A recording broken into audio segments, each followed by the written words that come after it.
Mga mare, gandang umaga. Mga mare, alam nyo ba yung pangalan ng isdang to?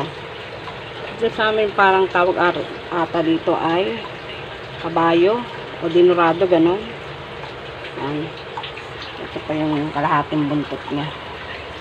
Katulingan. Ito, paksirin ko. Ito, hati-hati ko. Tabi ko sa freezer.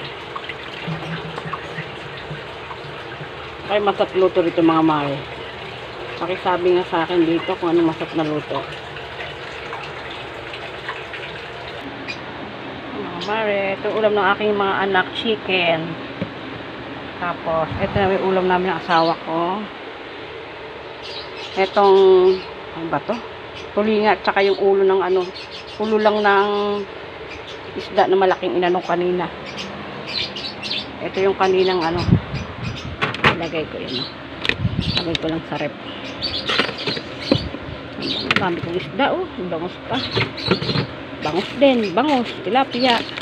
Tilapia, tulingan.